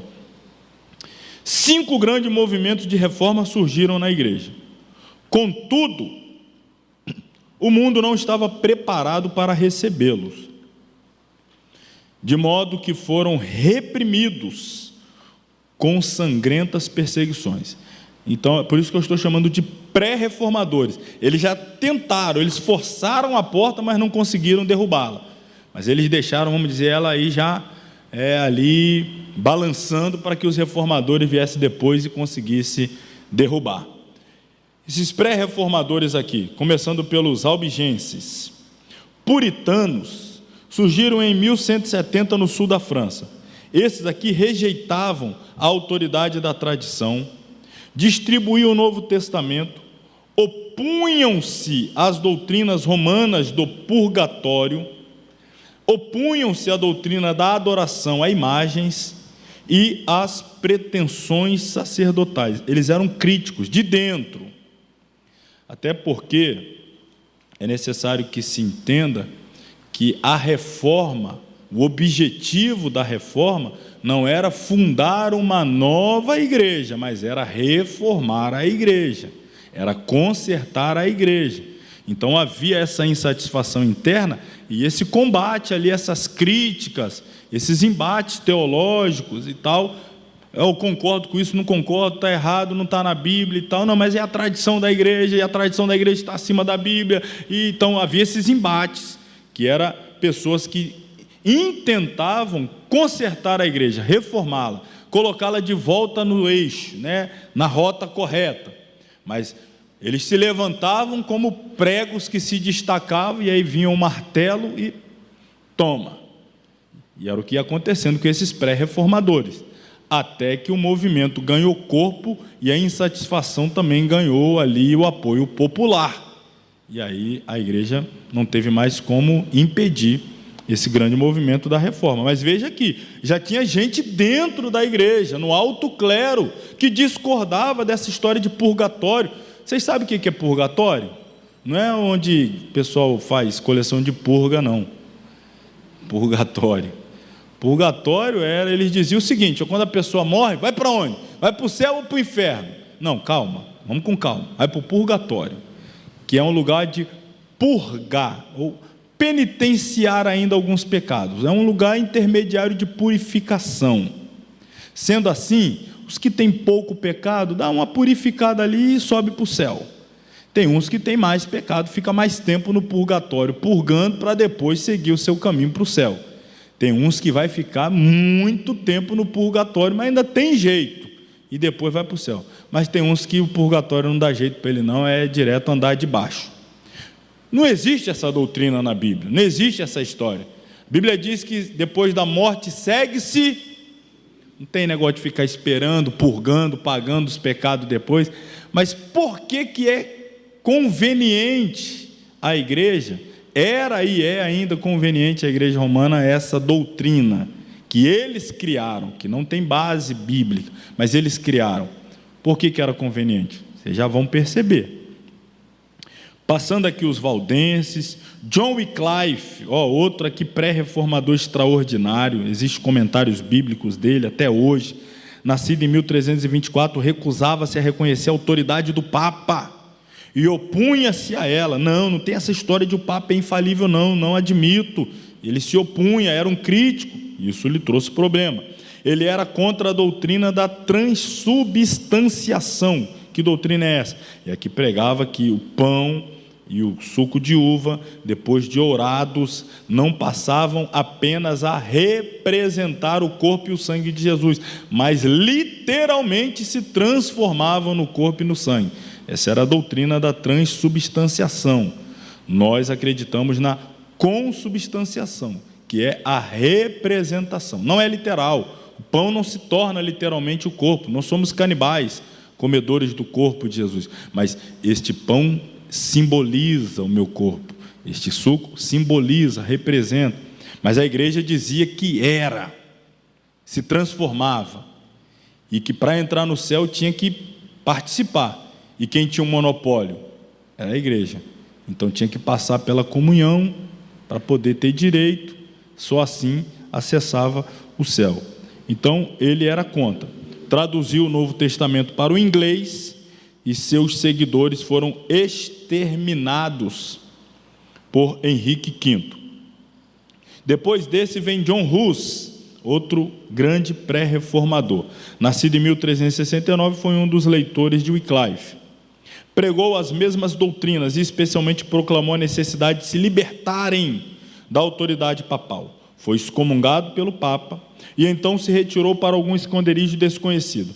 Ao fim de 2 anos, voltou a convite da igreja para participar de um concílio católico romano lá em Constança. A igreja convidou: não, volta, vamos conversar, vamos fazer um concílio, vamos debater as ideias, vamos ver se a gente chega num acordo, sob a proteção de um salvo-conduto. Deram a ele um salvo-conduto: pode voltar que não vai lhe acontecer nada. Entretanto, o acordo foi violado. Sob qual pretexto? Sob o pretexto de que não se deve ser fiel a herege. Não, eu vou dar um salvo-conduto, mas ele é herege, então não vale nada não aqui. A gente não precisa manter a palavra quando se trata de herege. Assim, John Hus foi condenado e queimado. Jerônimo Savonarola, esse aqui, já faço uma menção dele. Quem já leu o livro Heróis da Fé? Esse aqui é o primeiro das 20 biografias de heróis da fé. Esse é o primeiro, né? Temos ali 20 biografias de 20 homens que marcaram seu tempo. E quando você vai ler as 20 biografias, a primeira é esse aqui, Jerônimo Savonarola. Nascido em 1452, foi monge dominicano. Em Florença, a grande catedral enchia-se de multidões ansiosas, não só de ouvi-lo, mas também para obedecer aos seus ensinos. Pregava contra os males sociais, eclesiásticos e políticos de seu tempo. Foi preso, condenado e enforcado, e seu corpo queimado na praça de Florença em 1498. Percebam tínhamos vozes dissonantes dentro da igreja, que pregavam contra tudo aquilo que estava lá sendo propagado. Finalmente temos a queda de Constantinopla, com ela que vai vir a derrocada maior de toda a igreja. Depois vemos aqui um resumo da apostasia, mas para fechar, eu quero ler com vocês aqui, e já vou dar um spoiler, questão de prova, vocês precisarão falar isso aqui, olha algumas doutrinas e a época em que elas foram estabelecidas e passaram a fazer parte do clero romano, da tradição católica romana, e, se não estou enganado, todas vigoram até hoje, hein? Começando aqui, 310, foi estabelecida qual doutrina? Isso tem ainda hoje, sim ou não? Quem nunca foi numa missa de sétimo dia? Já foi ou não? É a reza pelos defuntos. Porque o camarada morreu e está lá no purgatório. Aí tem que juntar o povo para rezar, para Deus tirar ele do purgatório e colocar no céu. Imagina, o camarada morreu, 7 dias depois, na missa, a gente vai definir agora aqui. Agora tudo ou nada. Agora aqui a gente vai ver para onde ele vai, hein? Aí vão lá rezar aqui, reza pelos defuntos. E reza pelos defuntos e purgatório, vocês vão ver como isso daqui se casam dentro de uma proposta muito conveniente para a igreja. 320 estabeleceu o uso de velas, 375 culto aos santos, 431 culto à Virgem Maria, 503 obrigatoriedade de se beijar os pés do Papa. Que delícia, hein? Eita, meu Deus! Você pode não ganhar muita coisa aqui na aula, mas umas risadas aí é gratuita, né? Misericórdia. Seguindo, 850, uso da água benta. 993, foi estabelecida a canonização dos santos. 1073, o celibato sacerdotal, O Papa não pode, o padre, nenhum sacerdote romano pode se casar, ter relacionamento íntimo, etc. 1184, instituição da Santa Inquisição. O que é a Santa Inquisição? É um tribunal que matava quem não era convertido à igreja romana. Então as leis, claro, isso aqui hoje, na cultura de hoje não é aplicável, mas foi instituído lá.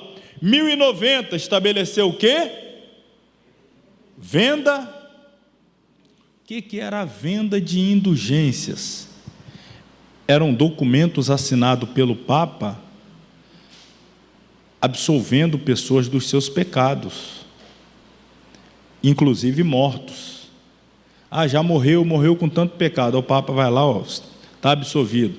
Quando o Papa acabava de assinar, o camarada automaticamente era removido do purgatório, os anjos vinham, já pegava ele e levava. O Papa não é o representante legítimo de Cristo na terra? Não recebeu autoridade legal? Na terra é Jesus no céu e você aí. Que ligar na terra, o Papa, tira ele daí, pode levar. Indulgência foi estabelecida aqui. 1200, substituição do pão, pela hóstia, aquela massinha lá que cola no céu da boca de quem já participou daquele negócio. Dogma da transubstanciação, já falamos, 1215. 1229, o que estabeleceu, pelo amor de Deus, em 1229? Tem crente que segue isso hoje ainda. Tem crente. Tem ou não tem? Isso aqui era conveniente ou não para a igreja? Proibiu o povo de ler a Bíblia. Mas como assim? Não, vocês são ignorantes, vocês não têm capacidade de interpretar. A Bíblia, para vocês que são totalmente leigos, vai levar vocês a entender tudo errado. Faz o seguinte, confia, só confia no que o padre disser. Não mexe com Bíblia não, isso é perigoso, deixa com a gente. E aí, foi feito assim mesmo. Aí depois disso vem a instituição da reza, Ave Maria, cheia de graça. 1546, olha quando aconteceu a introdução dos 7 livros apócrifos na Bíblia. Nossa Bíblia possui 66 livros, a deles 73, são 7 a mais. E quando esses 7 livros entraram? Olha que quando, irmão, olha que intervalo, desde o fechamento do cânon sagrado. Aqui que entrou os livros lá, primeiro, segundo Macabeus, Bel e o Dragão, outros livros lá da Bíblia católica.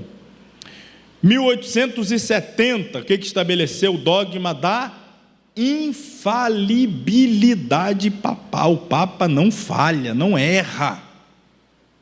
Em 1950, quão recente é? Podemos dizer recente, 1950, a ascensão de Maria. Maria não morreu, tal qual Jesus.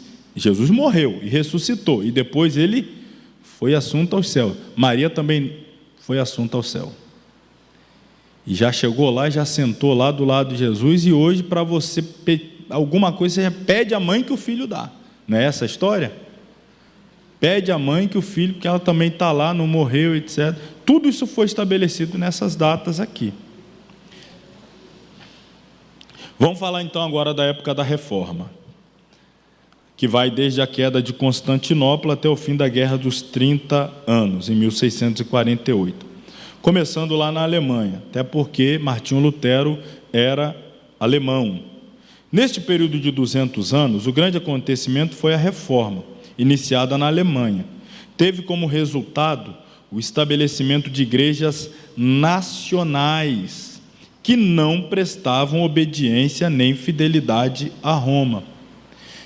Irmãos, eu tenho que dizer que para a gente compreender também, com mais profundidade, esse período de reforma religiosa, a gente precisaria entender também as mudanças na sociedade e nas outras áreas, iluminismo, a época da razão, a questão do rompimento da centralidade da igreja para o antropocentrismo, a centralidade do homem, a busca pelo saber, pelo conhecimento, as artes. Aqui grandes homens das artes, da música vão surgir, principalmente das artes.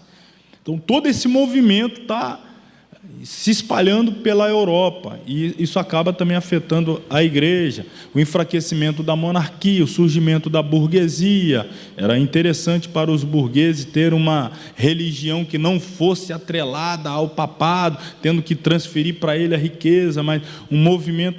Então tudo isso aqui, mas é claro, eu não vou entrar nesses pormenores, mas para que se compreenda com profundidade, faz-se necessário visitar também esses caminhos paralelos que estão acontecendo, porque toda mudança, às vezes religiosa, ela vem paralela com acontecimentos na vida social, na vida civil.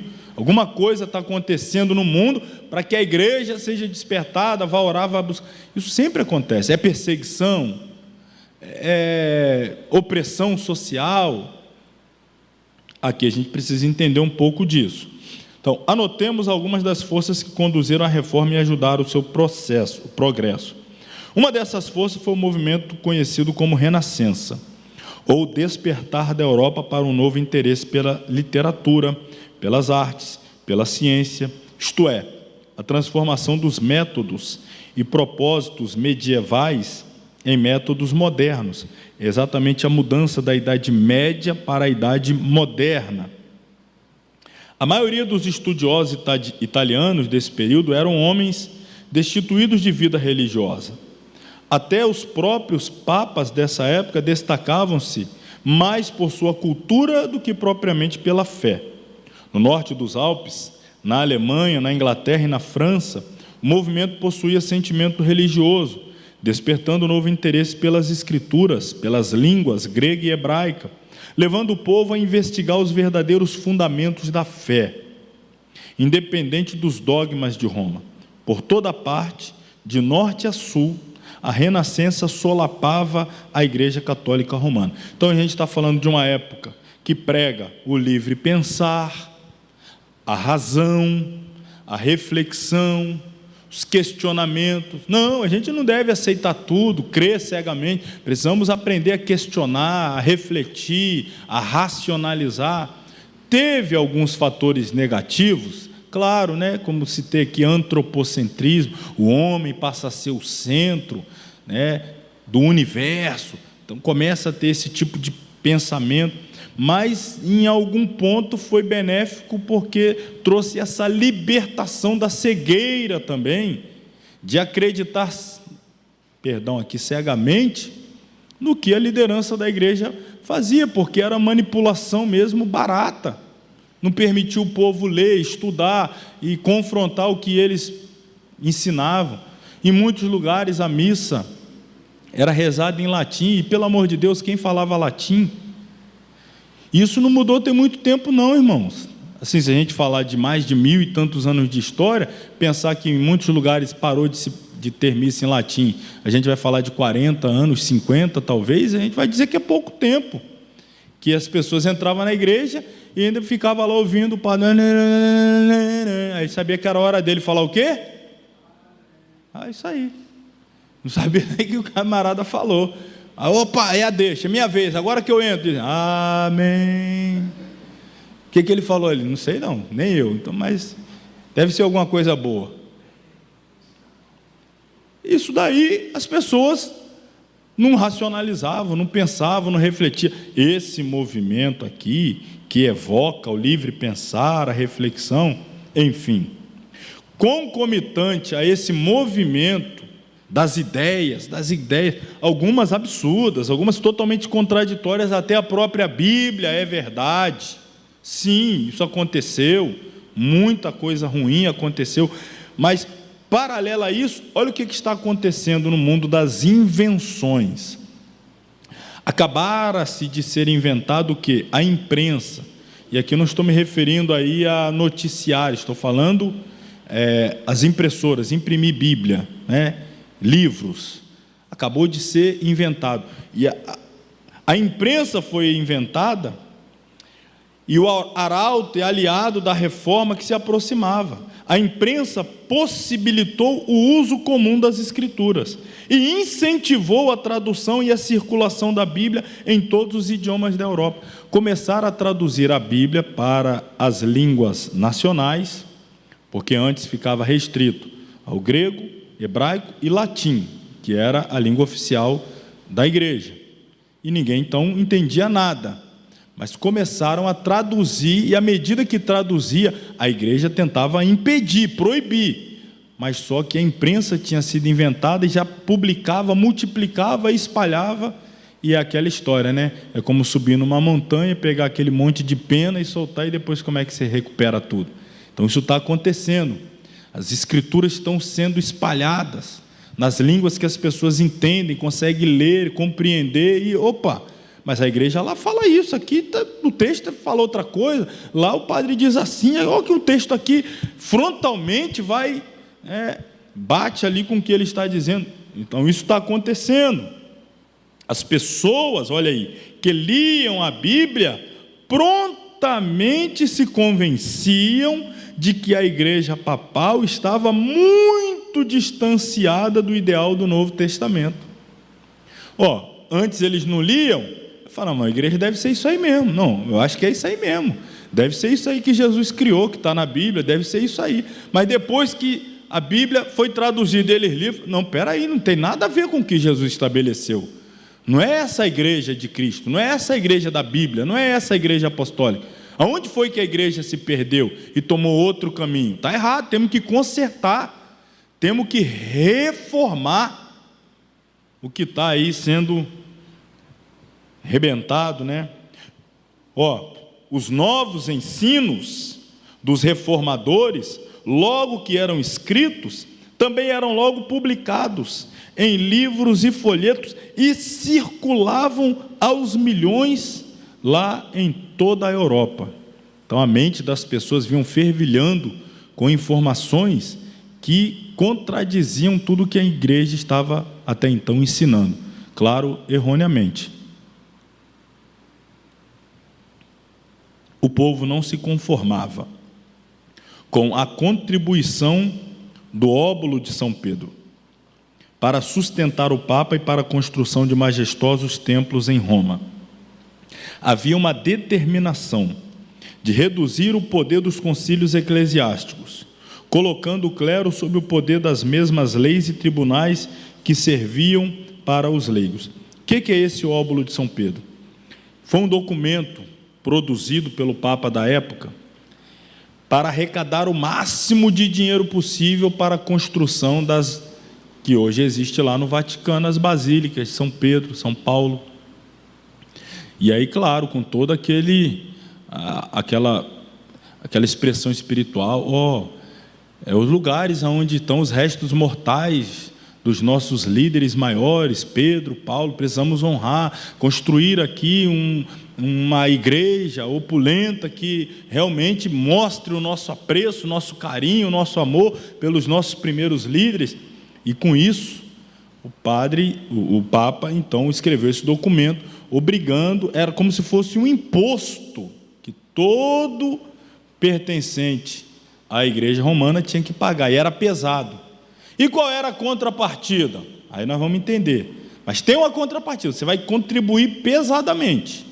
Tá? Você vai ter que dar somas elevadas de dinheiro, para que a gente consiga construir as igrejas, manter as lideranças, os papas, os sacerdotes, etc. Mas qual é a contrapartida? Contrapartida, olha aqui, enquanto o espírito de reforma e de independência despertava a Europa, a chama desse movimento começou a arder primeiramente na Alemanha, no eleitorado da Saxônia, sob a direção de Martinho Lutero, monge e professor da Universidade de Wittenberg, na Alemanha, né? O Papa Leão, já chegamos no 10 aqui, né? Está perto do 14. Em razão da necessidade de avultadas somas para terminar as obras do Templo de São Pedro em Roma, ele permitiu que, em seu nome, John Tetzel percorresse a Alemanha vendendo bulas assinadas pelo Papa. Aqui é a contrapartida que eu disse, queria lhe mostrar. Ele dá a esse homem aqui, John Tetzel, autoridade de percorrer a Alemanha, distribuindo bulas assinadas pelo Papa, as quais dizia: possuíam a virtude de conceder perdão de todos os pecados, não só ao possuidor da bula, mas também aos amigos, não interessa, morto ou vivo, em cujo nome fossem as bulas compradas, sem necessidade de confissão, nem absolvição pelo sacerdote. Bastou comprar, o perdão já vinha imediato. Ah, o meu pai morreu, meu Deus, estou na dúvida, foi para o céu ou não? Na dúvida, compra a bula, que seja lá onde ele estiver no purgatório, a gente já vai aqui autorizar a remoção dele de lá direto para o céu. E as pessoas compravam. Isso aqui eram as indulgências. Compravam. O próprio Tetzel, que era, vamos dizer assim, o emissário que saía a cavalo, né, distribuindo, vendendo essas bulas assinadas pelo Papa, ele dizia claramente essa expressão aqui, tão depressa o vosso dinheiro caia no cofre, a alma de vossos amigos subirá do purgatório ao céu. Algum de vocês já viu o filme Lutero? Recomendo. Quem não viu, veja. Vai contar essa história aqui, principalmente. Esse personagem vai aparecer, o John Tetzel, o Papa Leão X, vai aparecer o rei lá da Saxônia, que vai dar abrigo a Lutero, enquanto o Papa está querendo pegá-lo para matá-lo. E todo esse conflito aqui, esse movimento, tudo isso aqui parece no filme, até a eclosão da Reforma, que se deu em 31 de outubro de 1517. Então eu recomendo, tá, esse filme aí. Acredito que consiga achar aí na plataforma aí do YouTube. Eu acredito que tenha. Então Lutero, por sua vez, começou a pregar contra Tetzel e sua campanha de venda de indulgências, denunciando como falso ensino. A data exata fixada pelos historiadores como início da Grande Reforma foi registrada como 31 de outubro de 1517. Na manhã desse dia, Martinho Lutero afixou na porta da Catedral de Wittenberg um pergaminho que continha 95 teses ou declarações, quase todas relacionadas com a venda de indulgências. Porém, a sua aplicação atacava a autoridade do Papa e do sacerdócio. Os dirigentes da igreja procuravam em vão restringir e lisonjear Martinho Lutero. Ele, porém, permaneceu firme, e os ataques que lhe dirigiam apenas serviram para tornar mais resoluta a sua oposição às doutrinas não apoiadas nas Escrituras Sagradas.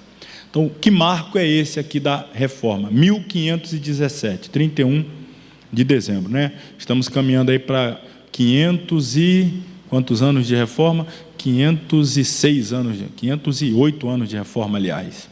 508 anos desde a reforma.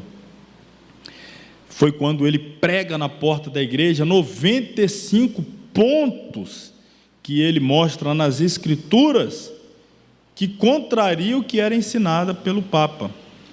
Inclusive aqui indulgências, venda de indulgência, né, autoridade infalível do Papa, a questão de purgatório. Ele escreve essas 95 teses e prega na porta da igreja. Ele era alemão, a igreja principal lá da região em que ele morava, Wittenberg, na Alemanha, e isso traz um movimento muito forte. As pessoas gostam daquilo e começam a apoiá-lo, e por outro lado a igreja começa a persegui-lo para querer calá-lo, leia-se, matá-lo, né? Entenda-se aí, matá-lo. Mas o pessoal que gostou daquilo começou a dar apoio, guarida a ele, protegê-lo, enfim, é um movimento aqui perigoso para Lutero, mas foi importante para o rompimento da igreja com aquele sistema falido e começar um novo tempo para a igreja. Lembrando mais uma vez, não era o objetivo inicial de Lutero, dos pré-reformadores, John Hus, Jerônimo Savonarola e outros aqui que citamos, John Wycliffe, não era interesse deles criar uma nova igreja. Sempre foi o interesse deles reformar a igreja, trazer a igreja que existia aos princípios, aos valores, trazer de volta a Bíblia, não é? Seguindo aí, olha, após longas e prolongadas controvérsias e publicações de folhetos que tornaram conhecidas as opiniões de Lutero em toda a Alemanha, seus ensinos foram fortemente condenados. Lutero foi excomungado por uma bula do Papa Leão X, no mês de junho do ano 1520. Pediram então ao eleitor Frederico da Saxônia, era o responsável lá na Alemanha, que entregasse preso Lutero a fim de ser julgado e castigado. Entretanto, em vez de entregar Lutero, Frederico deu-lhe ampla proteção. Tudo isso aqui mostra no filme lá, pois simpatizava com suas ideias. Martinho Lutero recebeu a excomunhão como um desafio, classificando-o de bula execrável do anticristo. É como ele se referiu à bula do Papa, e chamou o Papa de anticristo, e aquele documento de uma bula execrável. No dia 10 de dezembro, Lutero queimou a bula em reunião pública, à porta de Wittenberg, diante de uma assembleia de professores, estudantes e do povo. Juntamente com a bula, Lutero queimou também cópias dos cânones ou leis estabelecidas por autoridades romanas. Esse ato constituiu a renúncia definitiva de Lutero à Igreja Católica de Roma. Detalhe, irmãos, Lutero era um monge, ele era um professor de teologia, e a cadeira que ele ensinava, porque tinham muitos, né, que ensinavam teologia para os padres, os monges, então era teologia romana, mas ele sabia ler latim, sabia ler grego, hebraico, ele tinha formação. Ele era professor da cadeira de epístolas, principalmente a Epístola aos Romanos. E quando ele começou a ler, principalmente a Epístola aos Romanos, que dizia que o justo viverá pela... E a igreja pregando, não, tem que viver pela bula papal, tem que comprar indulgência, tem que ir para o purgatório, tem que pagar, Não, mas aqui o justo viverá pela fé. O justo viverá pela fé. Esse foi o grito que eclodiu na Europa como a grande reforma. Essa palavra do apóstolo Paulo aos, não por acaso, né, aos romanos, né? Aos romanos, o justo viverá pela fé. Então aí, a partir daqui, Lutero vai pregando o quê? O sacerdócio individual. Eu posso ter acesso a Deus, eu posso orar direto a Deus, eu posso ler a Bíblia e pelo Espírito ter capacidade de interpretação. A igreja, não, pelo amor de Deus, não diz isso não, o povo precisa ficar preso a nós, depender de nós. Nós precisamos mantê-los ali na rédea curta. Nós temos a chave que abre a porta do céu. Não é à toa, né, irmão? Até hoje essa cultura de que São Pedro tem a chave do céu, né? São Pedro, quando chove, São Pedro está lavando lá em cima. Essas coisas que vai passando de geração para geração, vem desde aqui essa história de que a chave está na mão dele e tal. E se está na mão dele, foi passando para a mão dos outros líderes. Para entrar no céu tem que passar pela mão do Papa. A chave está na mão dele. Isso era ensinado. Só que aí vem Lutero, não, mas a Bíblia diz outra coisa. Olha aí, a confusão estava estabelecida. Vamos dar uma avançada boa aqui. Vamos falar agora que chegar em 1529, pular mais uns 2 parágrafos aí. A dieta era a reunião, né, do Estado, né, de líderes dos países ali da Europa. Reuniu-se na cidade de Espira, com o objetivo de reconciliar as partes em luta. Nessa reunião da dieta, os governadores católicos, que tinham maioria, condenaram as doutrinas de Lutero. Os príncipes resolveram proibir qualquer ensino do luteranismo nos estados em que dominassem os católicos. Ao mesmo tempo, determinaram que nos estados em que governassem luteranos, os católicos poderiam exercer livremente sua religião. Os príncipes luteranos protestaram contra essa lei desequilibrada e odiosa. Desde esse tempo, ficaram conhecidos como, vira a página aí, responde, protestantes. E as doutrinas que defendiam também ficaram conhecidas como religião protestante. Daí a origem dessa palavra que a gente conhece hoje, né? Quem são os protestantes? São aqueles que vieram desse movimento que protestava contra as heresias pregadas na Igreja Romana, na Igreja Católica Romana. Então, todos os que vieram como origem desse movimento, até os dias de hoje, eles são filhos da Reforma, são filhos do protestantismo. Então, tem uns grupos aí que eles querem ter o monopólio da Reforma, e dizem, eu sou reformado, eu também, eu sou o quê? Sou católico? Também sou, também faço parte da Igreja Reformada. Não interessa se é pentecostal, neopentecostal, não é católico, é reformado. A Contra-Reforma. O que é, ou o que foi a Contra-Reforma? Se tem ataque, tem contra-ataque. Se tem reforma, tem contra-reforma. Então, a Contra-Reforma é o contra-ataque da Igreja Católica contra quem está propondo uma reforma. Então, há aqui uma proposta de contra-reforma. É mais ou menos a igreja dizendo, tudo bem, reconhecemos que fomos longe demais. Nós vamos fazer uma dosimetria, falando outra coisa. Já mudando de assunto aqui. Nós vamos reduzir aqui, vamos diminuir ali, nós vamos fazer vamos dar uma melhoradinha aqui. Ele falou, não é negócio de melhoradinha, não, é reforma. Mas a igreja, ela não aceita uma reforma. Ela vai propor, enquanto contra-reforma, apenas uma mudancinha aqui, uma aqui, outra aqui, mas isso aí não atendeu o desejo das partes e não teve jeito. O leite já estava derramado, não tinha como botar de volta, né, no recipiente. A reforma acabou avançando. Mas vamos entender aqui alguns líderes desse movimento, algumas propostas. Logo após haver-se iniciado o movimento da reforma, um poderoso esforço foi também iniciado pela Igreja Católica Romana, no sentido de recuperar o terreno perdido, para destruir a fé protestante, para enviar milhões a países estrangeiros. Esse movimento foi chamado de Contra-Reforma.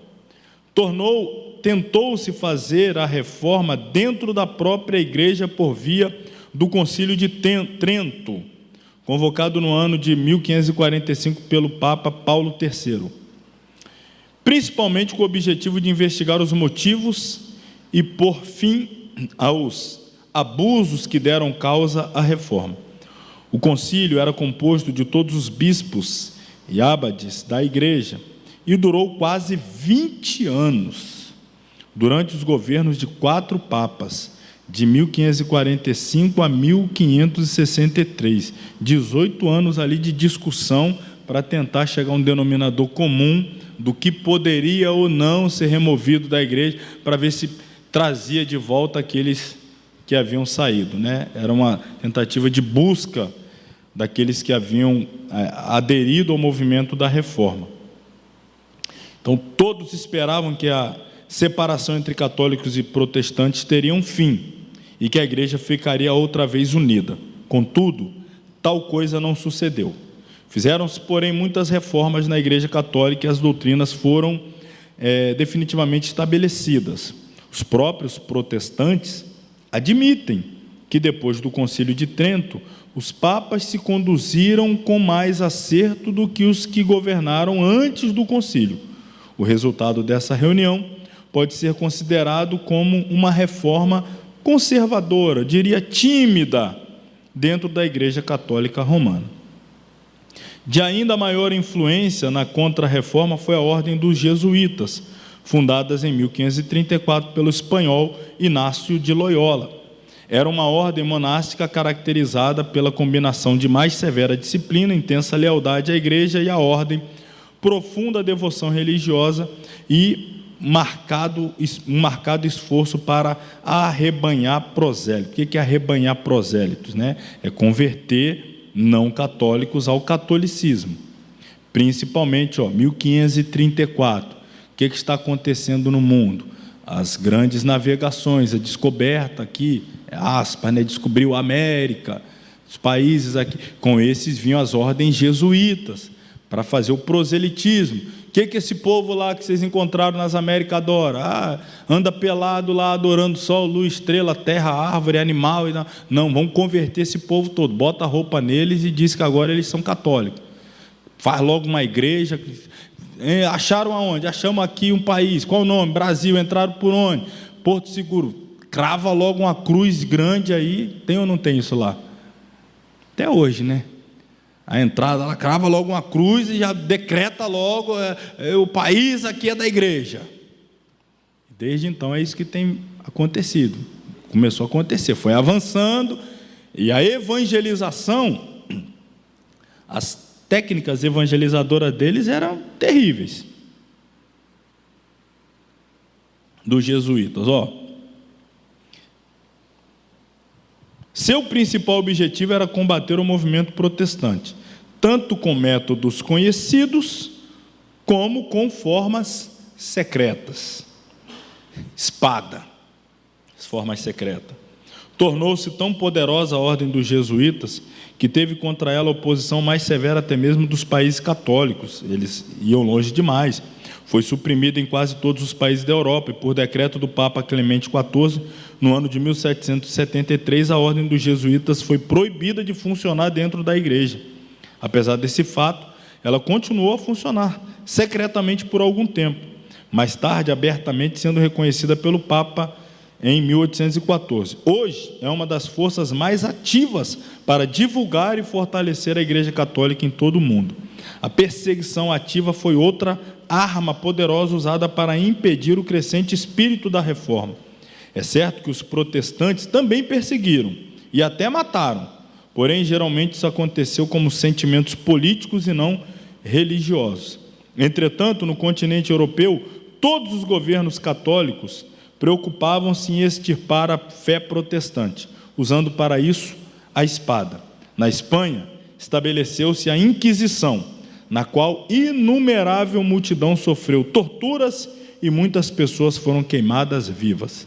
Estamos falando só de igreja lutando, brigando pelos membros. Aí, espada, fogaréu, fogueira, guerra santa. Até hoje acontece. Outras religiões querem ganhar o mundo, os antigos sarracenos, árabes. Nós temos que exterminar os infiéis. Quem não se converteu ao islamismo, bomba neles, explosão e tal. A chamada Guerra Santa, Jihad Santa, Guerra Santa. Isso aconteceu ao longo da história da igreja, infelizmente. Isso marca a história da igreja.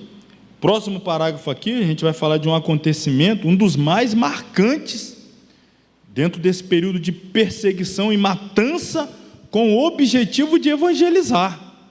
Esse é o objetivo. Nos Países Baixos, o governo espanhol determinou matar todos aqueles que fossem suspeitos de heresia. O que é heresia? Protestantismo. Se era protestante, era herege. Na França, o espírito de perseguição alcançou o clímax na matança da noite de São Bartolomeu, 24 de agosto de 1572. e que se prolongou por várias semanas. Segundo o cálculo de alguns historiadores, morreram de 20 a 70 mil pessoas em algumas semanas.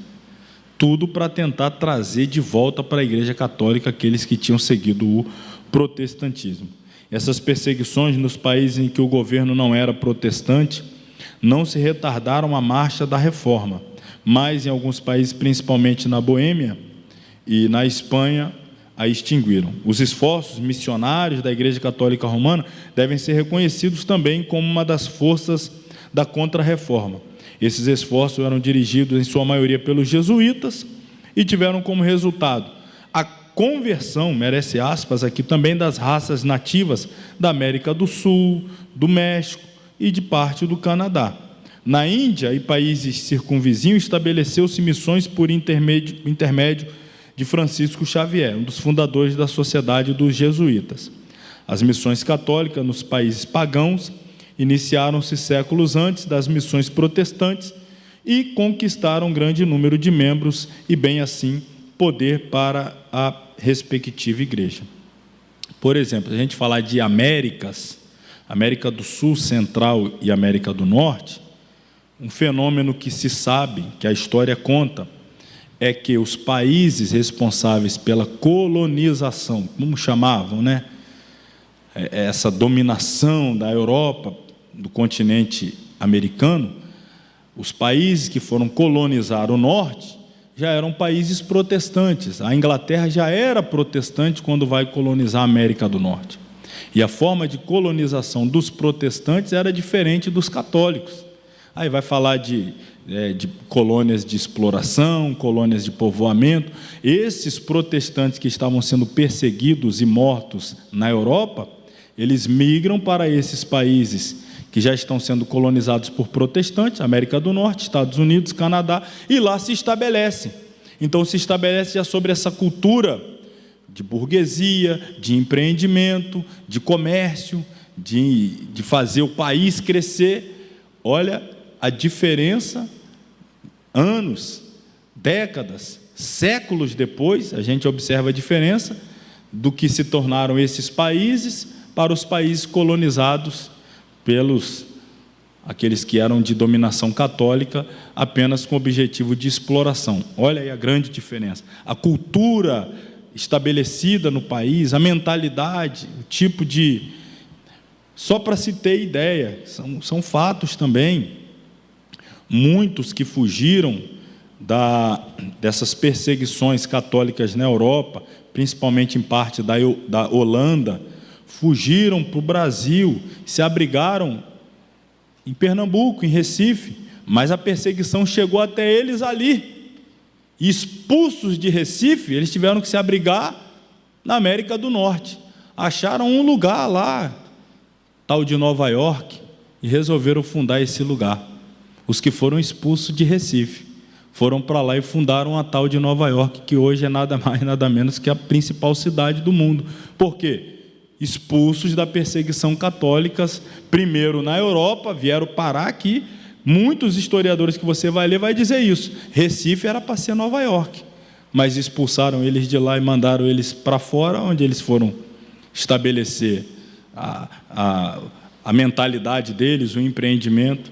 Exatamente, isso aqui a gente percebe, né? Eu disse a vocês, não tem como não estudar a história da igreja e ver o resultado e também as consequências, daqui para lá e de lá para cá na sociedade, porque caminha junto, o tempo todo entrelaçado.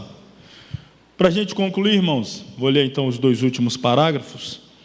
Como resultado inevitável de interesse e propósitos contrários dos estados da Reforma e católicos na Alemanha, iniciou-se então uma guerra no ano de 1618, isto é, século depois da Reforma. Essa guerra envolveu quase todas as nações europeias. Na história, ela é conhecida como a Guerra dos 30 anos. As rivalidades políticas e religiosas estavam ligadas a essa guerra. Às vezes, estados que professavam a mesma fé apoiavam partidos contrários. A luta estendeu-se durante quase uma geração e toda a Alemanha sofreu os seus efeitos terríveis. Finalmente, em 1648, a guerra terminou com a assinatura do Tratado de Paz dessa cidade de Westfália, que fixou os limites dos estados católicos e protestantes, que duram até hoje. O período da Reforma pode ser considerado terminado nesse período. Depois nós vamos ter que dar um salto, né, para a semana que vem a gente encerrar essa disciplina, de alguns períodos ainda da história, para a gente poder falar semana que vem da período da igreja atual. A gente vai falar um período da igreja ainda na Europa, as principais igrejas, resultado da reforma, igreja presbiteriana, igreja batista, igreja congregacional, a igreja luterana, algumas igrejas, e depois as outras que continuaram surgindo como resultado desse movimento. Falaremos da Assembleia de Deus, suas origens, e vamos falar um pouco da realidade dela nos dias atuais, que aí a história está sendo escrita, né? Então, semana que vem a gente vem para essa parte da história e encerraremos mais essa disciplina.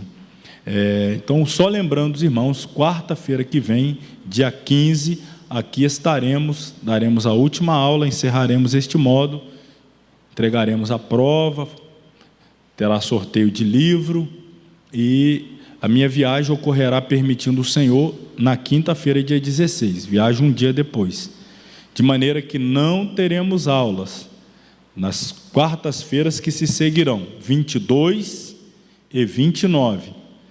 Voltaremos até a aula, então, na primeira quarta-feira do mês de novembro, e aí já com o livro 9, que é Família Cristã.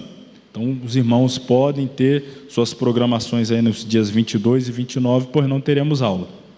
Quando voltarmos em novembro, precisaremos marcar mais uma aula extra para conseguir atender todo o conteúdo até a primeira semana de dezembro, quando encerraremos as nossas aulas, visto que a formatura se dará no dia 13 de dezembro. Então, estou reforçando para os que estão presentes, para quem está acompanhando, para que anotem nas suas agendas e não fiquem de fora dessas próximas aulas, e especialmente aí do encerramento e da formatura, permitindo-nos o Senhor. Amém? Vamos nos colocar sobre os pés, orar, agradecer a Deus, que tem nos ajudado até aqui.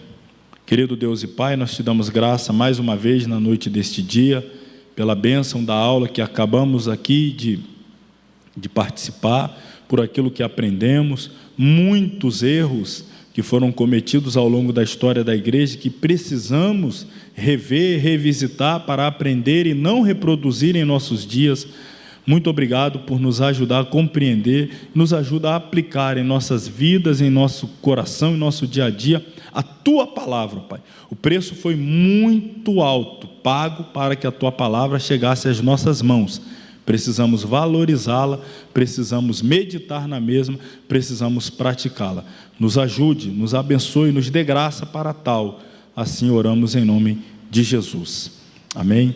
Estenda suas mãos. Que o grande amor de Deus, o nosso Pai, que a graça do nosso Senhor e Salvador Jesus Cristo, a comunhão e a consolação do Espírito Santo seja com todos que amam e aguardam a volta de Jesus, e todos digam amém. Deus abençoe a todos, vão em paz, até a próxima quarta, com a permissão do nosso Deus.